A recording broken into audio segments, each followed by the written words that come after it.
सभी भाइयों बहनों का हार्दिक स्वागत अभिनंदन। आज का हमारा टॉपिक कक्षा अष्टमी के अध्याय 2.5 से लिया गया है, जिसमें निम्न रैखिक समीकरणों का हल निकालेंगे और चर का मान ज्ञात करेंगे। चर और अचर के बारे में आपको पहले ही जानकारी बताई थी। जो अल्फाबेट वर्णमाला के जो अक्षर होते हैं उनको चर कहते हैं, जैसे ए बी सी डी से लेके एक्स वाई जेड कुछ भी हो वो चर कहलाते हैं। और जो कोई भी संख्यात्मक मान होता है वो अचर कहलाता है। 1 2 3 से लेके अनंत तक कोई सा भी मान आएगा वो अचर कहलाएगा। तो रैखिक समीकरण का मतलब ये हुआ उसमें चर भी होंगे और अचर भी होंगे, और आपको चर का मान क्या करना होगा, ज्ञात करना होगा। तो आइए देखते हैं कैसे ज्ञात करते हैं। 2.5 का पहला प्रश्न 2.5 का पहला प्रश्न में आपको दिया हुआ है निम्न रैखिक समीकरणों को हल कीजिए। पहला प्रश्न दिया हुआ है x/5 माइनस 1/5 बराबर x/3 प्लस 1/4। देखो मान x का, y का, z का किसी का भी ज्ञात करना हो तो चर की राशि एक तरफ और बाकी के जो अचर की राशि होती है वो दूसरी तरफ पक्षांतरित करने की होती है। तो चर की राशियों को एक तरफ पक्षांतरित करेंगे तो x/5 की जगह x/5 रखा। अब देखो x/3 है, वहां पर प्लस का है, पक्षांतरित होगा तो क्या हो जाएगा माइनस का x/3 बराबर की जगह बराबर 1/4। ये माइनस का था, इधर आया तो क्या हो गया प्लस का। ये समीकरण प्राप्त हो गया। समीकरण का पक्षांतरित रूप प्राप्त हुआ है। x का मान निकालना है तो x की राशि है वो एक तरफ लेके आओ और बाकी के जो संख्यात्मक मान है उनको दूसरी तरफ भेज दीजिए। ये स्टेप आ गया। अब देखिए x/5 माइनस x/3 क्या करना है, भिन्नों के रूप में है। अगर सरल रूप लेके आना है तो हमें लेसब निकालना होगा, और लेसब हमेशा हर का निकाला जाता है। हर का अर्थ हुआ नीचे वाली संख्याओं का। तो नीचे वाले कौन कौन से देखिए 5 और 3। अब अभाज्य गुणनखंड के माध्यम से हम जानते हैं 5 और 3 का लेसब 15 प्राप्त होता है। तो ये 5 है, ये 3 है, इनका लेसब कितना प्राप्त हुआ 15। कैसे प्राप्त होता है सामान्य जानकारी आपको होगी।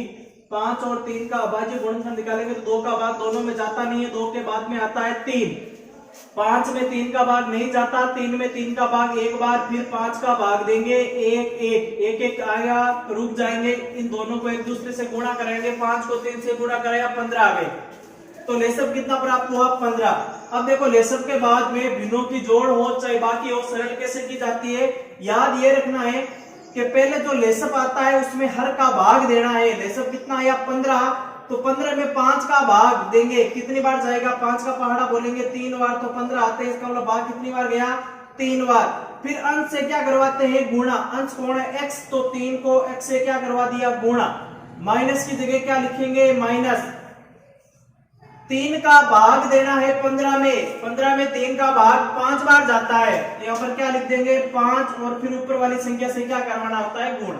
बराबर की जगह बराबर, ये 4 और 5 भिन्नों का रूप है। भिन्नों का रूप होने पर लेसब लेंगे तो 4 और 5 हर संख्या का लेसब कितना आया 20 आया। अब आप देखो सेम प्रोसेस वही है। इस 20 में 4 का भाग कितनी बार जाता है 5 बार जाता है। 5 को ऊपर वाले अंश 1 से क्या करवाएंगे गुणा, आगे चिन्ह प्लस का, 5 का भाग देंगे 20 में 4 बार और ऊपर वाले 1 से करवाना होगा गुणा। 3 को x से गुणा करवाते हैं तो 3x आता है, माइनस की जगह माइनस। 5 को x से गुणा करवाएंगे तो 5x बटा 15 बराबर 5 की जगह 5, 4 की जगह 4 बटा 20, कितना हुआ 9 बटा 20। अब आप देखो 3x में से 5x घटाने हमें, इस 3x में से 5x घटाएंगे तो कितना बचेगा माइनस का 2x बचेगा बटा 15 इक्वल टू 9 बटा 20। अब देखो ये 2 है, इन एक दूसरे से गुणा करवा लो। माइनस का 2x को 20 से गुणा कराया और 15 को 9 से गुणा, क्या प्राप्त हुआ माइनस का 2x बटा 15 बराबर 9 बटा 20। तो इसमें देखो वज्र गुणा करवाएंगे, इस माइनस के 2x को 20 से गुणा करवाना है और 15 को 9 से गुणा करवाना है, या 9 को 15 से। एक ही बात होती है, चाहे 2 को 3 से गुणा करो चाहे 3 को 2 से करो। ये हमने गुणा करवा दिया। अब देखो माइनस का 2x को 20 से गुणा कराया तो क्या आ गया माइनस का 40x बराबर 15 को 9 से करवाएंगे तो 135। अब मान किसका ज्ञात करना है x का, तो x इक्वल टू 135 बटा माइनस का 40, ये हमारा क्या आ गया आंसर, x की वैल्यू प्राप्त हुई। तो ऐसा करके कोई सा भी अगर भिन्नों के रूप में रैखिक समीकरण हो तो उसमें चर का मान हम ज्ञात कर सकते हैं। यहाँ पर मान चाहे अलग भी ले सकते हैं, x बटा 5 है इसकी जगह x बटा 2, चाहे x बटा 3 की जगह कुछ और ले, तो कैसा भी समीकरण हो ज्ञात करने की विधि यही सेम है। लेसअप लेना आना जरूरी होता है। लेसअप के माध्यम से भिन्नों की जोड़ बाकी को सरल करो, साधारण समीकरण बनाओ, फिर पक्षांतर करके x हो या y z कोई सा भी हो उसका मान ज्ञात कर। अब आइए देखते हैं 2.5 का दूसरा प्रश्न। दूसरे प्रश्न में आपको एक रैखिक समीकरण दिया हुआ है और उसमें चर राशि का मान निकालना है। तो रैखिक समीकरण को ध्यान से देखिए, n/2 माइनस 3n बटा 4 प्लस 5n बटा 6 बराबर 21। तो आपको यहाँ पर चर कौन सा दिख रहा है, ABCD अल्फाबेट में से कौन सा यहाँ पर वर्ड दिया गया, ऑप्शन लिया गया n लिया गया है। तो हमें n का क्या निकालना होगा, मान। n का मान निकालेंगे तो भिन्नों की राशियां हैं, तो भिन्नों की राशियों को पहले सरल राशि के रूप में परिवर्तन करेंगे। तो भिन्न राशि को सरल राशि में बदलने के लिए सर्वप्रथम हमें लेसअप जरूरी होता है और लेसअप हमेशा हर संख्याओं का लिया जाता है। हर संख्या का मतलब नीचे वाली संख्या पाद बिंदु पर। तो देखिए कौन कौन है, एक 2 है, 4 है, 6 है। तो 2 4 6 का लेसअप लेंगे, ये 2 4 6। सबसे पहले भाग 2 का दिया जाता है, क्यों, क्योंकि इसको अभाज्य गुणनखंड के माध्यम से सरल करते हैं और अभाज्य गुणनखंड में सिर्फ अभाज्य संख्याओं का भाग देते हैं और सबसे छोटी अभाज्य संख्या 2 होती है, इसलिए सबसे पहले 2 का भाग देंगे। और ध्यान रखने योग्य ये बात है कि 2 का भाग तभी देंगे जब हम देखेंगे इनमें 2 का भाग जाता है या नहीं जाता है। अगर नहीं जाता है तो जबरदस्ती भाग नहीं देंगे। 2 में 2 का भाग कितनी बार गया, 1 बार, 4 में गया 2 बार, 6 में गया 3 बार। अब देखो और 2 का भाग जा रहा है तो और 2 का देंगे, 1 का 1 आ गया, 2 में 1 बार गया, 3 में नहीं गया। अब देखो इन तीनों में से किसी में भी 2 का भाग नहीं जा रहा है, तो 2 के भाग में कौन सी अभाज्य संख्या आती है, 3 आती है। तो यहाँ पर किसका भाग देंगे, 3 का देंगे। 1 1 1। अगर ये 1 1 1 आ जाए नीचे तो हमें रुक जाना है और इनको एक दूसरे से गुणा करवाना है। 2 को 2 से गुणा कराया कितना हो रहा है, 4 हो रहा है। 4 को 3 से कराया कितना हो रहा है, 12। तो हमारा लेसअप कितना प्राप्त हुआ, लेसअप, लेसअप का पूरा नाम लघुत्तम समापक कितना प्राप्त हो गया, 12 प्राप्त हो गया। तो यहाँ पर लेसअप कितना लिख देंगे, 12। अब देखो चाहे 2 संख्या हो चाहे 3 संख्या हो, प्रोसेस हमेशा समान चलती है। पहले क्या करना होगा, हर का लेसअप में भाग देना है। हर कितना है, 2, तो 2 का 12 में भाग कितनी बार जाता है, या 12 में 2 का भाग कितने बार, 6 बार। ये जो लेसअप होता है ना, इसमें हर का भाग देंगे। लेसअप है हमारे 12 और 12 में यहाँ पर हर क्या है, 2 का भाग दिया, कितनी बार गया, 6 बार। फिर उसको अंश से गुणा करवाना होता है, अंश क्या है, n। माइनस की जगह माइनस, 4 का भाग 2 12 में कितनी बार गया, 3 बार। और ऊपर वाले 3m से क्या करवाया, गुणा। फिर यहाँ पर चिन्ह क्या है, प्लस, तो लगा दिया प्लस। फिर 12 में 6 का भाग कितनी बार जाएगा, 2 बार। और उसको ऊपर वाले अंश से क्या करवाना होगा, गुण। अब देखो गुणा कर लेते हैं पहले बोर्ड मास के नियम के आधार पर। 6 को n से गुणा कराया, क्या मिल रहा है हमें, 6n। माइनस की जगह माइनस, 3 को 3 से गुणा करवाते हैं 9 और n की जगह n, प्लस की जगह प्लस। 2 को 5 से गुणा कराया 10n बटा 12 बराबर कितना दिया हुआ है, 21। अब देखो इनको सरल करेंगे, ये 10n प्लस के हैं, ये 9n माइनस के हैं। तो हमें जानते हैं अगर 10n में से 9n जाएंगे तो 1n बचेगा। तो यहाँ पर 1n और 6n कितने n हो गए, 7n। तो 7n बटा 12 equal to 21।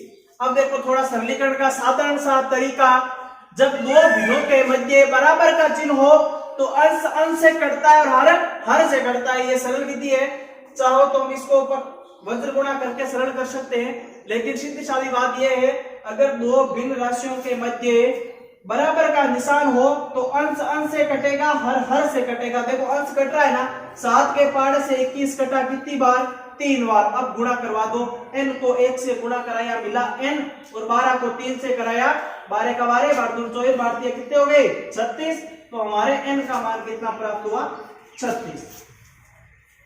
The value of n equal to 36। चलो अब देखते हैं प्रश्न संख्या 3। प्रश्न संख्या 3 में एक रैखिक समीकरण दिया हुआ है। तो पिछले प्रश्नों के अनुसार ही इस प्रश्न को सरल करेंगे। तो देखो x प्लस 7 माइनस 8x बटा 3 बराबर 17 बटा 6 माइनस 5x बटा 2। मान x का निकालना है तो x की वैल्यू, x की राशि एक तरफ और बाकी के जो चर पदक है उनको दूसरी तरफ भेज दीजिए। तो क्या करेंगे, x की जगह x पड़ा है, अब ये देखो माइनस का 8x बटा 3 यही रहने देंगे, बराबर की जगह बराबर है। अब आपको पता है ये माइनस की राशि जब पक्षांतरित होगी तो किसमें बदल जाएगी, प्लस में। ये 5x बट्टा 2 आ गया, ये 17 बट्टा 6 की जगह 17 बट्टा 6। ये 7 प्लस के है, इधर आएंगे तो किसके हो जाएंगे, माइनस के। अब भिन्नों की राशियों के साथ में सरल राशि निकाले तो उसके हर के रूप में 1 लिखा जा सकता है। 7 बट्टा 1 लिखो चाहे 7 लिखो, एक समान ही बात होती है। तो देखो इसके नीचे कुछ नहीं है तो 1 का भाग दे दीजिए। अब हर संख्याओं का लेसअप लेना है, तो हर संख्या क्या है, 1 3 2, इनका लेसअप लेंगे, 2 का भाग दिया 1 3 1, फिर 3 का भाग दिया 1 1 1, 3 को 2 से गुणा करें कितना मिल रहा है, 6। मतलब हर संख्या 1 3 2 का लेसअप कितना प्राप्त हुआ, हमें 6 प्राप्त हुआ। अब अगर लेसअप 6 प्राप्त हो रहा है तो आगे की क्या प्रोसेस रहती है, हर में जिन संख्याओं का लेसअप लिया था उन संख्याओं का क्या देना होता है, भाग देना होता है। तो 6 में 1 का भाग कितनी बार जाता है, 6 बार। फिर ऊपर वाली संख्या x से क्या करवा लेंगे, गुणा, माइनस की जगह माइनस। 6 में 3 का भाग 2 बार, फिर इसको ऊपर वाली 8x से गुणा करवाने का होता है। फिर प्लस की जगह प्लस 2 का 6 में भाग 3 बार, फिर 5x से क्या करवाएंगे, गुणा। बराबर की जगह बराबर, यहाँ पर 6 और 1 में लेसअप आएगा 6। 6 में 6 का भाग 1 बार, 1 को 17 से गुणा करवाया, माइनस की जगह माइनस। 6 में 1 का भाग 6 बार और 7 से गुणा करवाया।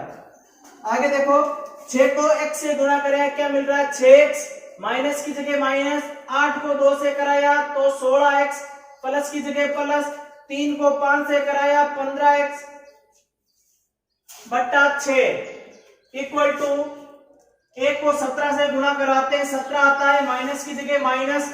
6 को 7 से 42 बट्टा 6। अब आप देखो ये 6x प्लस के प्लस और माइनस मतलब धनात्मक और ऋणात्मक की राशियां अगर बहुत सारी साथ में आए तो कैसे सरल करते हैं, पहले धनात्मक राशियों को अलग जोड़ दीजिए, फिर ऋणात्मक राशियों को अलग जोड़ दीजिए, फिर धनात्मक में ऋणात्मक क्या कर लेंगे, घटा लेंगे। तो इसमें कैसे हो रहा है, देखिए धनात्मक राशि इसका आगे कुछ चिन्ह नहीं लगा तो प्लस का है। धनात्मक राशियों को अलग जोड़ो, 15 और 6 कितने हुए, 21, और ये 16x क्या है, माइनस के। अब 21x में 16x जाएंगे तो 5x बचेगा, क्या बचेगा, 5x। तो यहां पर क्या बचा, 5x बटा 6 की जगह 6 इक्वल टू 17 में से 42 घटाने। 17 रुपए आपके पास है, अगर आपसे कोई 42 रुपए मांग रहा है तो आप उसको 17 ही दे पाओगे, बाकी के उधार रहेंगे। उधार रहने का मतलब ऋणात्मक रहेगा, तो माइनस का क्या आएगा, 25 आएगा बट्टा 6। अब पिछले प्रश्न के अनुसार बताया हुआ है कि दो भिन्न राशियों के मध्य बराबर का चिन्ह हो तो अंश अंश से कटता है, हर से कटता है। 6 से 6 क्या हो गया, कट, और 5 के पाड़े से 25 कितनी बार कटता है, -5 बार। माइनस का चिन्ह माइनस की जगह रह गया, और 5 के पाड़े से 25 कितनी बार कटा, 5 बार। तो x की वैल्यू कितनी प्राप्त हुई, x equal to -5, the value of x। अब 2.5 का चौथा प्रश्न, x माइनस 5 बटा 3 बराबर x माइनस 3 बटा 5। क्या करना है, अब आप देखो इनको वज्र गुणा करवाओ। वज्र गुणा का मतलब हो गया पहली संख्या का अंश का दूसरी संख्या के हर से, और पहली संख्या के हर का दूसरी संख्या के अंश से तिरछा गुणा करना होता है, क्रॉसिंग पॉइंट कहते हैं उनको।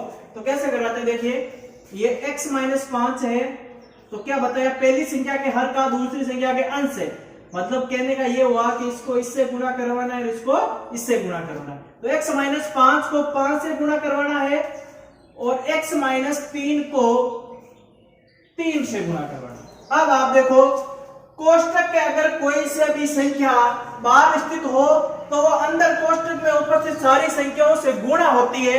तो कैसे होते, देखिए ये जो 5 है पहले x से गुणा होगा तो क्या बनेगा, 5x बनेगा। ध्यान रखने योग्य बात है, कोष्टक के बाहर अगर कोई सी भी संख्या हो तो वो अंदर वाली सभी संख्याओं से गुणा होगी, 5x से गुणा हुई 5x बना, माइनस की जगह माइनस आएगा, 5 से गुणा हुई 25 बन गया, बराबर की जगह बराबर है। इसी तरह 3 भी x के अंदर जाएगी तो 3x से गुणा हुई, माइनस की जगह माइनस, 3 से गुणा 9।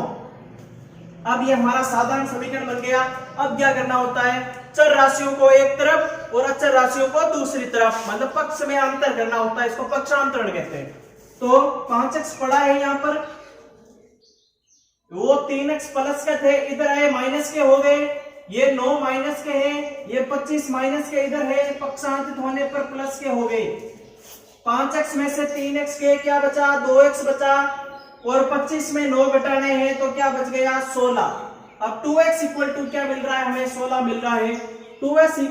2x इक्वल टू 16 वैल्यू निकालनी है x की, तो x इक्वल टू 16/2। क्यों, बार बार बता चुका हूं, चर और अचर के मध्य कोई सा भी चिन्ह नहीं हो तो गुणा का चिन्ह माना जाता है, और गुणा का चिन्ह का जब पक्षांतरण हो तो हमेशा भाग में जाता है। 16 में 2 का भाग देना है, 8 आता है। तो x की वैल्यू कितनी प्राप्त हुई, 8। तो आज के इस वीडियो में हमने कक्षा अष्टमी के अध्याय 2.5 का महत्वपूर्ण प्रश्नों का वर्णन किया हुआ है। बाकी 1-2 प्रश्न अगर बच भी जाते हैं तो वो आप अपने स्तर से कर सकते हो आसानी से। अगर ये चीज आपने